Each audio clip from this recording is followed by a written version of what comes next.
جب ان سے ایک اخباری نمائندے نے یا ٹیلی ویژن کے نمائندے نے سوال کیا کہ بتائیے آپ کیا توقع رکھتے ہیں دنیا سے، انہوں نے کہا توقع ہم نے تو فیصلے کر لیے ہیں کہ فلاں سے اتنا وصول کرنا ہے، فلاں سے اتنا وصول کرنا ہے، فلاں سے اتنا وصول کرنا ہے، اور ہم نے مانگنا تو نہیں، ہم ان کو بتائیں گے کہ یہ تم نے دینا ہے۔ تو اس نے کہا جناب اگر وہ نہ دیں تو پھر کیا کریں گے؟ اگر نہ دیں گے تو پھر اتنا میں بتا دیتا ہوں کہ پھر امریکی تعلقات پر انحصار نہ رکھیں۔ ایک دبی ہوئی دھمکی تھی۔ تو بہرحال اتنی بڑی قیمت دے رہے ہیں، اور تمام عالم اسلام میں جو نام انہوں نے پیدا کیا تھا یکسر اس کو مٹا بیٹھے۔ ایک وقت تھا قریبی زمانے میں جب کہ پاکستان عملاً امریکہ کا سیٹلائٹ بن چکا تھا اور عوام الناس اس کو قبول کر چکے تھے۔ ہر سیاستدان اپنے وقار اور عظمت کے لیے امریکہ کی طرف دوڑتا تھا، اور عوام میں اس کے خلاف رد عمل ہی ختم ہو چکا تھا۔ اب چند دنوں کے اندر اندر ایسی نفرت کی آگ بھڑکی ہے کہ لفظ امریکن وہاں گالی بن گیا ہے۔ اور اسی طرح مسلمان ممالک سے برطانیہ نے اپنے تعلقات کو ادھیڑ کر رکھ دیا ہے، اور بہت ہی لمبے عرصے سے جو نیک نام پیدا کیا تھا وہ نام مٹا دیا ہے۔ تو یہ اتنی بڑی قیمت کیوں دے رہے ہیں؟ کیوں نہ لنکیج کو تسلیم کر لیا کہ اسرائیل کو کہتے کہ تم فلاں علاقہ خالی کر دو اور عراق فلاں علاقہ خالی کر دے گا، بات وہیں ختم ہو جائے گی۔ اس لیے ہمیں ان باتوں کا جائزہ لینا، مزید تفصیل سے جائزہ لینا ہوگا کہ اس موجودہ لڑائی کے پس منظر میں کیا عوامل کام کر رہے ہیں۔ یہ جو الزام لگایا جاتا ہے کہ یہ ان کے مشترکہ مفادات ہیں جن کی خاطر یہ اس وقت عراق کو مٹانے پر تلے ہوئے ہیں، اور کویت کی بحالی محض ایک بہانہ ہے،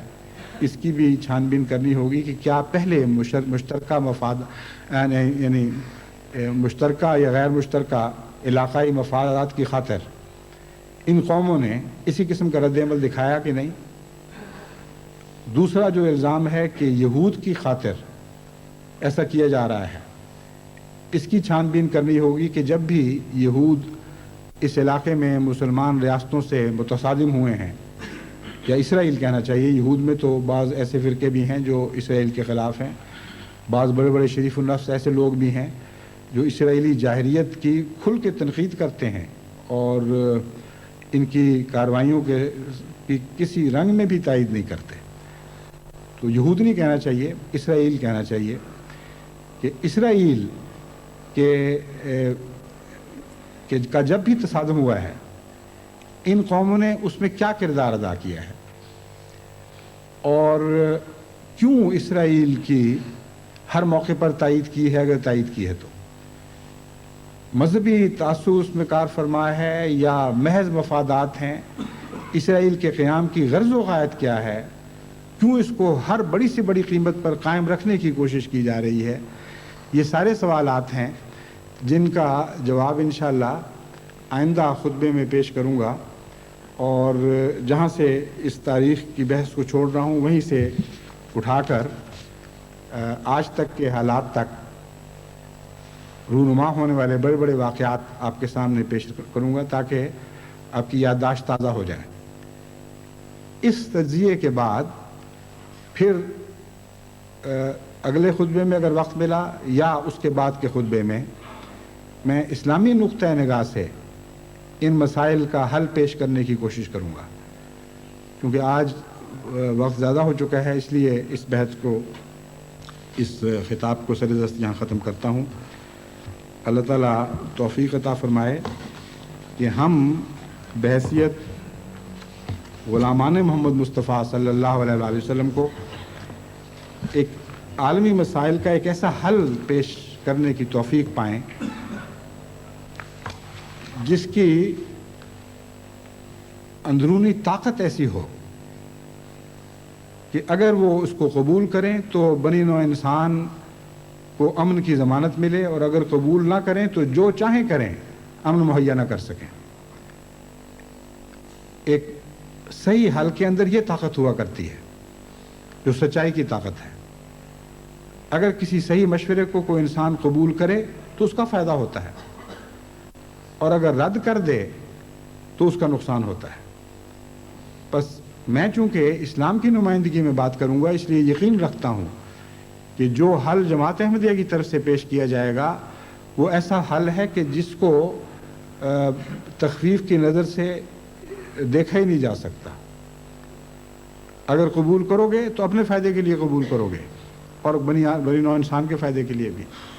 اور اگر رد کرو گے تو جو چاہے کوششیں کرو، دنیا سے فساد کو تم رفع دفع نہیں کر سکتے، اور ایک کوشش کے بعد دوسری کوشش ناکام ہوتی چلی جائے گی، اور ایک جنگ کے بعد دوسری جنگ سر اٹھاتی چلی جائے گی، اور ایک بدامنی کے بعد دوسری بدامنی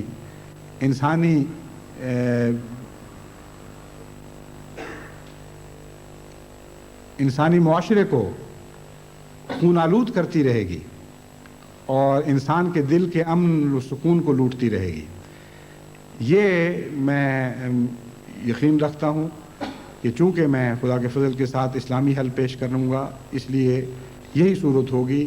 ان کو یا قبول کرنا ہوگا اور فائدہ اٹھانا ہوگا، یا رد کرنا ہوگا اور نقصان کی راہ اختیار کرنی ہوگی۔ جماعت احمدیہ سے میری درخواست ہے کہ دعائیں کریں کہ اللہ تعالیٰ میری ذہنی اور قلبی صلاحیتوں کو تقویٰ پر قائم رکھے، تاکہ میں تقویٰ کے نور سے دیکھ کر ان مسائل کا کوئی ایسا حل تجویز کر سکوں جس سے بنی نوع انسان کو امن کی ضمانت دی جا سکے۔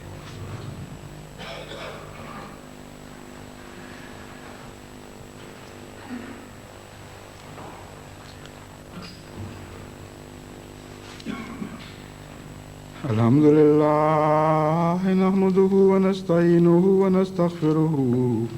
ونؤمن به ونتوکل علیہ ونعوذ باللہ من شرور انفسنا ومن سیئات اعمالنا من يهده الله فلا مضل له ومن يضلله فلا هادي له ونشهد أن لا إله إلا الله وحده لا شريك له ونشهد أن محمدا عبده ورسوله عباد الله رحمكم الله إن الله يأمر بالعدل والإحسان وإيتاء ذي القربى وينهى عن الفحشاء والمنكر والبغي يعظكم لعلكم تذكرون اذكروا الله يذكركم وادعوه يستجب لكم ولذكر الله أكبر